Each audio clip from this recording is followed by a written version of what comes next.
జగన్మోహన్ రెడ్డి లాంటి వ్యక్తి స్ట్రీట్కి ఒకటి దొరుకుతాడు, పవన్ కళ్యాణ్ లాంటి వ్యక్తి స్టేట్కి ఒకటి దొరుకుతాడు. నాకేంటంటే చిప్పు దొబ్బినప్పుడు మనం ఎవరి మాట అన్నాం, ఇంట్లో చూడండి ఆడ తాగుపోతే బెటర్ తిరుగుతున్నాడు, ఆడ బుద్ధి చెప్పండి అంటే ఆడ ఉండమ్మ ఆడ మైండ్ దొబ్బింది అంతే అంటారు. అలాగే చిప్పు దొబ్బినప్పుడు నేను అందరి మాట వెళ్ళా, ఎవరి మాట. ఆ చిప్పు సరి చేశారు మన తాడేపల్లి కూడా 2007 సరి చేశాక మా పొలిసెట్ సీరం ఉండి గట్టిగా దొబ్బులు పెట్టి ఇద్దరు జీవితం నేను నీకు సీనియర్ని, నువ్వు అటు వెళ్ళావు ఏం చెప్పమంటావు అన్న, సినిమాటోగ్రఫీ మినిస్టర్ అన్నారు ఏం చేయమంటావు అన్నాడు. అలాగా అక్కడ ఏంటంటే వాడుకోవటం వదిలేయడం, రెడ్డి అని ఉంటే వాడిని అందరూ ఎక్కిస్తారు. వీళ్ళంతా కాపు నాయకులందరూ వీళ్ళు ఈ బద్దగడ్డ గిద్దరగడ్డ ఉన్నారు కదా చోటామోట, వీళ్ళందరూ అక్కడ పనిచేసి రెడ్డి దగ్గర ఊడికం చేయటం. రెడ్డి సేవకులు వీళ్ళు. జగన్మోహన్ రెడ్డి సేవకులు ఎవరైనా ఉన్నారంటే ముద్రగడ్డ పద్మనాభం. ఒక 10 ఏళ్ళు అక్కడ దరిద్రంగా కాపురం చేశాం కదా, చెప్తున్నాం మీకు దరిద్రులు ఎలాంటి వాళ్ళు అనేది. ఆ దరిద్రులు ఏంటంటే ఇక్కడ ఉన్న అతనికి తెలియట్లా, మొలతాడు ఆయన ఉన్నాడు కదా ముద్రగడ్డ పద్మనాభం, నేను తెలియట్లా కండ వయసు పోతూనే ఉంటాడు ఆయన, మళ్ళీ ఉండడు గది పడేశారు మూల. ఆ మూల కూర్చొని వెనకాల సిద్ధం నేను రెడీ, నేను ఓడిపోవడానికి రెడీ అని ఓడి పెట్టుకున్నాడు సిద్ధం అని బోర్డు. ఈయన వెనకాల కూర్చొని ఏమండి సినిమా యాక్టర్లు ఎందుకు రావాలండి, ఇది నియోజకవర్గాన్ని నెంబర్ 1 నియోజకవర్గంగా చేసేస్తారని చెప్పి మన జగన్ గారు అన్నారంటే ఓరి దౌర్భాగ్యుడా. మరి ఆయనకి గుర్తురాలేదు ఇది, ఆ రోజున చెప్పాలిగా. మరి ఆయన ఇక్కడ ఉన్న లోకల్గా ఉన్న ఎమ్మెల్యే ఎప్పుడు ఆ రోజే చెప్పాలి ఇది మోడల్ నియోజకవర్గం చేయాలండి అని. ఏ రోజైనా మాట్లాడిన కొబ్బరికాయలు అమ్ముకున్నవాడు కూడా చెప్తున్నాడు ఎందుకంటే బాబు ఇంకో దండం అండి తీసేయండి అని. ఇక వంగా గీత గారి గురించి అడిగితే నేను ఏంటంటే కత్తిపూడి క్రాస్ అటు ఇటు ప్రచారానికి ఫ్లైట్లో వెళ్ళాల్సింది కట్ చేసి మేము గత 6 నెలల నుంచి బై రోడ్డు వెళ్తాం. ఎక్కడ స్పందన ఎలా ఉంది, ఎక్కడ మా షూటింగ్లు జరిగినా ఎక్కడ జరిగినా ఎలా ఉందంటే ఏమంటే ఒకటే చెప్తున్నారు మొత్తం శ్రీకాకుళం నుంచి శ్రీకాళహస్తి వరకు ఊపు మామూలుగా లేదు. ఎందుకంటే వీళ్ళు చేసిన దౌర్భాగ్యాలు అరాచకాలు ఇవన్నీ మామూలు అరాచకాలు. పైగా ఇతను కాపు నాయకుడు అని ఒక ముద్ర ఒకటి వేసుకున్నాడు. ఒక దొంగ ఉండేవాడు వరకు 2 కాళ్ళు తీసేస్తే ఆడు గోపురం దగ్గర కూర్చుని ఇటేపేలో రాకండి అటేపేలో రాకండి అంటే మాలాంటి అప్పుడు తాడేపల్లిలో ఉన్నప్పుడు చూసాం మేము. ఏంటంటే మా ఎర్రాం జోగయ్య గారు అని ముద్రగడ్డ పద్మనాభం పెద్ద దేవుళ్ళు అనుకునేవాళ్ళు. అప్పుడు ఏముంది ఆడి కాళ్ళు లేవన్న సంగతి మాకు తెలియదు. అటే పిల్లలు అంటారు, పిల్లలు ఏం చేస్తారు గవ్వకని అటు వెళ్తారు ఓటే పెళ్ళి, కాళ్ళు లేవా అందుకనే బిల్డప్ అలా ఉంది ముద్రగడ్డ గారు వైఖరి చూస్తే. ఇప్పుడు ఈయన సినిమా యాక్టర్ని తరిమి కొట్టండి అన్నాడండి, ఎవడన్నా తరిమి కొడతాడు? ఈయన ట్రాన్స్పోర్ట్ మినిస్టర్ చేసిందే తెలుగుదేశం, అది ఎవరో స్వర్గీయ నందమూరి తారక రామారావు గారు పార్టీ, ఆయన సినిమా యాక్టరే. అలాగే ఇప్పుడు నీ చుట్టూరు ఉన్నారు కదా మమ్మల్ని అంటే దోషపడతారు పేరు బయటికి రావడం. నిజంగా శ్రీపాద వల్లప్పుడు ఆశీస్సులు ఉన్నాయి కాబట్టి 2020లో బయటకు వచ్చాం. అక్కడ ఉన్నట్టు చరిత్రహీనుడు అయిపోయాడు నేను. మళ్ళీ అసలు మా చుట్టాలు కూడా రాణించేవాళ్ళు కదా, ఇంట్లోకి బెల్లం రాణించేది కదా. ఇప్పుడు ఎలా అయిపోయిందంటే ఈ దౌర్భాగ్యుడు ఏంటంటే కూర్చుని మొలతాడంటాడంటే ఏమన్నా వయస్సుకి దానికి ఏమన్నా పొంతనుందా? మొలతాడు కట్టలేనోడు కూడా నా గురించి మాట్లాడు, అందరికీ మొలతాళ్ళు ఉన్నాయి. నువ్వు ఏమన్నా ఇప్పుడు ఏదో సినిమాలో కోట శ్రీనివాసరావు గారు నాకు మచ్చ ఉంది నీకు మచ్చ ఉందా అని అంటాడు, ఏదో ఇంట్లో ఇళ్ళలో వంటింట్లో ప్రియురాలు సినిమాలో ఆ టైప్లో ఏదైనా సినిమాలు ఎక్కువ చూస్తాడు అనుకుంటా. మొలతాడు లేని వాళ్ళు ఎవరు ఉండడో పశ్చిమ ఇక్కడ తూర్పుగోదావరి జిల్లాలో. ఇవన్నీ దేనికి చెప్పండి, మొలతాడు కావాలంటే నేను వెండి మొలతాడు ఉంది, అది చిన్నప్పుడు మా పెద్దం చేయించింది, అది ఇక్కడే రూరల్లో ఉంది, అది తీసుకొచ్చి ఆయనకి పంపిస్తా కిర్లంపూడి మొలతాడు. మీకేంటంటే అధికారం కావాలి, ఆ అహంకారం కావాలి, పొలవల్ని అడ్డం పెట్టుకుని ఒక స్టిక్కర్ వేసుకుని ఇక్కడ నేను కాపు నాయకుడు అని చెప్పి చెప్పుకోవటానికి వచ్చిన ఒక నాయకుడు, యువ నాయకుడు, మన జాతిలో ఒక యువ నాయకుడు. అతను కత్తర్ వేసుకున్నా కూడా కత్తర్ రాజకీయం అంటున్నటువంటి లీడర్ పవన్ కళ్యాణ్ గారు, ఆయన్ని నువ్వు నిలబెట్టుకోవడానికి ట్రై చేయాలి. కానీ మీలాంటి వాళ్ళు వెనకాల ఉండి సలహాలు ఇవ్వాలి. మీలాంటి వాళ్ళు పక్కన ఉండి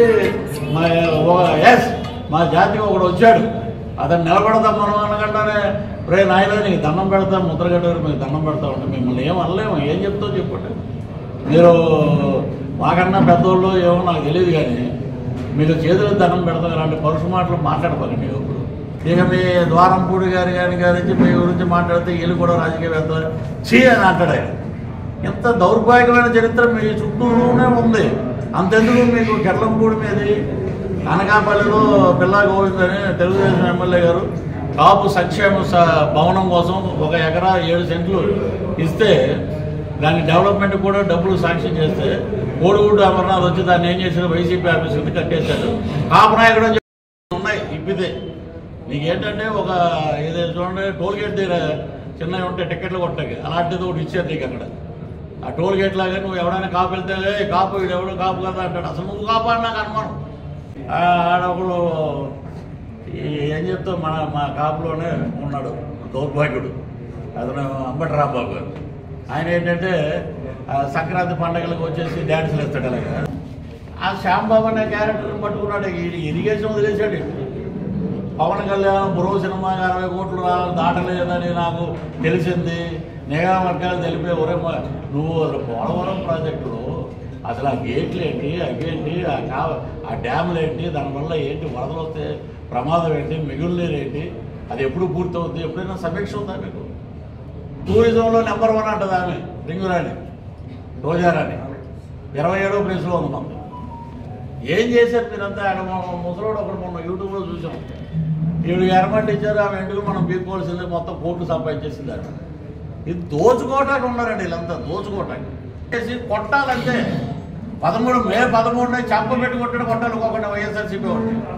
175కి 170 వస్తే నీ అమ్మ మొగుడు చెప్పాడు 175 నువ్వే తీసుకోరా మొత్తం మళ్ళీ ఎందుకు ఎలక్షన్ 175 ఇప్పుడు ఆడవాళ్ళు నడుతున్నారు. ఆడెవడో సన్నపై వస్తున్నాడు, కనపడితే తంతా ఉండాలి. వీళ్ళు ఏంటంటే బూతులు మాట్లాడి ఒక రోజా లాంటిది అలా మాట్లాడుతున్న గుడ్ మార్నింగ్ ఎలా అంటుంది ఆవిడ. ఎంత దౌర్భాగ్యం ఉంటుంది అంటే ఇవి మాట్లాడితే కరెక్టు, ఎదటోడు మాట్లాడితే ఒక ఇదేమాట మన మీద బురదయటం, ఆ పేరునాటి కానీ వీళ్ళ గురించి మనకు అనవసరం ఉంటాయి. మేము వస్తే మటుకు సంక్షేమం. ఇప్పుడు ఇంకోటి కూడా చెప్పమన్నారు పవన్ కళ్యాణ్ గారు ఏంటంటే పథకాలు ఆపేస్తారు అని అంటారు. పథకాలు ఆపం, బిల్లుగెట్టం ఆయన ఉన్నాడు కదా ఏ2 చేశారు. వీళ్ళంతా ఏంటంటే చాలా ఎవరన్నా దేవతలు ఎవరన్నా. పవన్ కళ్యాణ్ గారు అసెంబ్లీకి వస్తే మీకేంటి బాధ? ఈయన ఒక గడ్డ పెట్టుకుంటాడు పెద్ద సిన్సియర్గా అలా కూర్చుని. ఇతను అకౌంటెంట్, వాళ్ళ దగ్గర సాక్షులు. ఇతను ఏ2 ఆయన ఏ1. ఒకటే రండి. నేను ఒకటి సందర్భంగా నేను ఒకటి చెప్పగలుగుతుంది ఏంటంటే జగన్మోహన్ రెడ్డి లాంటి వ్యక్తి స్ట్రీట్కి ఒకటి దొరుకుతాడు, పవన్ కళ్యాణ్ లాంటి వ్యక్తి స్టేట్కి ఒకటి దొరుకుతాడు. ఇది వాస్తవం. మొత్తం పేద ప్రజలకి ఏం చేయకపోయినా నిలబెట్టి నిలదీస్తాడు. ముఖ్యమంత్రి ఎవరైనా సరే ఇక్కడ ఎందుకు చేయలేదు మీరు, దీనికి సమాధానం చెప్పండి, లేకపోతే నేను అసెంబ్లీ గదిలో వెళ్ళాలంటారు. ఆ రోజు కూడా మనం చూస్తాం రేపు. అలాంటి వ్యక్తిని మనం గెలిపించాలి. ఈ ఉమ్మడి అభ్యర్థులందరూ మనం అద్భుతంగా గెలిపించుకుందాం. చిరంజీవి గారు లాంటి మహానుభావుడు హీరోలందరూ అక్కడికి వెళ్తే అక్కడెక్కడో బళ్ళు ఆపించి నువ్వు నడిపించావు, చేతులు ఇలా కట్టుకుని ఇలా ఊగుతేలాగా అహంకారం ప్రదర్శించావు. ఏ రోజైనా నువ్వు చేసే పనులు ఎప్పుడైనా ప్రజలకు టెలికాస్ట్ చేశారా? లేదు. దీన్ని చేశారు ముందు. ఆయన పాపం తల్లి స్థానంలో మీరు ఉన్నారు, మీరు మాకు చేయండి అంటే ఎంత అవమానపరిచో అవన్నీ మాకు రేపు గుర్తులేవా? మాకు నువ్వు మాట్లాడే మాటలనే మేము వినవా? మీరేమన్నా ఎక్కడి నుంచైనా పుట్టారు మీరు. నాకు 56 నాకన్నా చన్నోడే జగన్మోహన్ రెడ్డి. కానీ ఏం చేస్తాం? అయ్యా నీ బాంఛను కాలు మొత్తం అన్నట్టే ఉండాలి అక్కడ. ఎలా ఉంటే ఒక నవ్వు, ఇలా ఉంటే ఒక నువ్వు చూద్దామన్నా అంటే అయిపోయాడు. నేను ఉన్నదన్నట్టు మాట్లాడతా, నొప్పి కలుగుతా అవతలోడికి. ఉన్నదన్నట్టు ఇప్పుడు ఉన్నదన్నట్టు మాట్లాడతారండి. మొలతాడు తీసి చూపించండి. నువ్వేం కాపనాయకుడు నువ్వు అడిగినోడు ఎవడని చూపించండి. నేను డైరెక్ట్గా అడుగుతా, చెప్పు దానికి సమాధానం చెప్పమనండి. నువ్వు తెచ్చుకో ఒక 30 సీట్లు జగన్మోహన్ రెడ్డిని అడిగి. ఇంకా టైం ఉంది, నామినేషన్లు ఇంకా ఇప్పుడే మొదలవుతున్నాయి. తెచ్చుకో ఎవరినైనా లాగేసి నువ్వు గెలు. నీ దగ్గరికి వచ్చి నేను గుడిగా చేస్తాను. నీకే ఎవడో ఓటేయడు, నువ్వేదో పెద్ద లీడర్లా మాట్లాడతావు. గోవిందుడు అందరివాడు మా జనసేన అధ్యక్షుడు పవన్ కళ్యాణ్ అందరినీ దృష్టిలో పెట్టుకుని పనిచేస్తాడు. కాపు కుల ముద్ర అని వేశాడు ఆయనకి. అంతే ఒక స్టిక్కర్ అంటే ఇచ్చాడు. ఆ స్టిక్కర్ని పీకేశాడు. అందరినీ కలుపుకొని అందరితోటి ప్రయాణించాలి, అందరి సంక్షేమం పేదవాడి కోసం. ఇప్పుడు పథకాలు ఆపేస్తాడు. ఆయన ఏమన్నాడు తెలుసా? జేబులో డబ్బులు లేనప్పుడే నేను ₹1 ఇచ్చినోండి, రేపు అధికారం అనేది వస్తే ₹10 ఎక్కువ ఇస్తాం. నువ్వు నీకేముంది వెనకాల రాజశేఖర రెడ్డి గారి కొడుకు అనేది వచ్చావు. రెండోసారి వెళ్ళంగానే పాపం ఆంధ్ర రాష్ట్ర ప్రజలు ఏంటంటే సున్నిత మనస్కులు. వాళ్ళు ఏంటంటే పాపం తిరిగాడు, తండ్రి లేని ఇది అన్నాడు, దండాలు పెట్టాడు, ఏదైనా చేయి పెట్టి వాళ్ళకి తెలియలే పాపం. అయిపోయింది. నేను ఉన్నా కదా అక్కడ. ఏం మాట్లాడుతున్నారు మీరు? వాళ్ళందరినీ రాజీనామా చేయమని రేపిస్తాము. తర్వాత ఓరి దుర్మార్గులు అదే స్కీమ్ వాళ్ళది. రాజీనామా చేయమంటే అడుగుతాడు వాళ్ళందరూ. ఇప్పుడు మీకు స్ట్రాటజీ మీకు అర్థం అవ్వలే. నెల్లూరులో గట్టిగా అరిచేసి అనిల్ కుమార్ యాదవ్ అని అతని పేరు ఆయన తీసుకెళ్ళి నరసరావుపేటలో ఎంపీ చేశారు, అక్కడ పెట్టారు. ఇక్కడ ఎడిదిరి ఓడిపోతాడని వాళ్ళకి తెలుసు. దైత్రం వదిలిపోయింది, ఒక వికెట్ పోయింది. నెక్స్ట్ ఇంకో పిలిగడ్డం విజయసాయి, ఈ నెల్లూరులో గెలవడు. ఇది అనవసరం, వీడికి ఎంపీ ఇచ్చాం మనం, నామినేటెడ్ ఎంపీ. వీడు పోతాడు ఎమ్మెల్యే మీద. అలాగే అందరినీ తీసి అవతవతలు పడేసాడు. అలా గులకరాలు ఇస్తారు చూసారు డబ్బాలు. ఎవరు గెలుస్తాడంటే ఒక చిన్న లాజిక్ ఆలోచిద్దాం. ఇప్పుడు సపోజ్ మా సోదరుడికి ఇచ్చారు టికెట్, ఈయన 2 సార్లు గెలిచిన క్యాండిడేట్, 3వసారి మీకు టికెట్ లేదు వెళ్ళండి అంటే, సరే ఆయన ఏం చేస్తాడంటే, సర్లేండి ఈయన బలంగా పాతుకుపోతున్నాడు అనేది రాకూడదు, ఈయన పెద్ద లీడర్ అయిపోతాడు రేపు పొద్దున. ఏం చేస్తారంటే, సరే అన్న నీకు ఇవ్వట్లేదు టికెట్, వేరే వాళ్ళకి ఇస్తున్నాను అన్నట్టు, సర్లేండి నా ప్రాణం ఉన్నంత వరకు నేను మీతో పాటే అని అంటారు స్టేట్మెంట్. ఆ ఇంటికాడికి వచ్చే కార్యకర్తలందరూ అందరూ కలిసి జనసేన చేసేయండి అంటాడు. అదే జరిగేది. ఈ చిన్నపాటి లాజిక్ కూడా లేదు అక్కడ వాళ్ళ దగ్గర. సో ఏదొచ్చినా కూడా మా ప్రభుత్వం ఏంటంటే ఆచి తూచి రెవెన్యూ పాలిటిక్స్ అయితే మా కూటమి ప్రభుత్వం తీసుకోదు. పేద ప్రజల సంక్షేమం కోసమే పనిచేస్తుంది.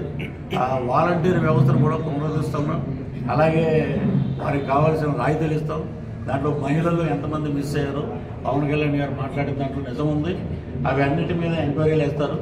మొత్తం అన్ని రకాలుగా ఎవరెవరో దొబ్బింది అన్నీ ఈడీ బ్రహ్మాండంగా పనిచేస్తుంది. ఈ కూటమి వచ్చాక ఎవరెవరి దగ్గర ఏమేమి ఉందో అన్నీ లాగుతారు బయటికి. సో బడుగు బలహీన వర్గాలు ఏదైతే ఆశిస్తున్నారో ఆ ప్రభుత్వం మటుకు తప్పకుండా మనం జూన్లో చూస్తాం.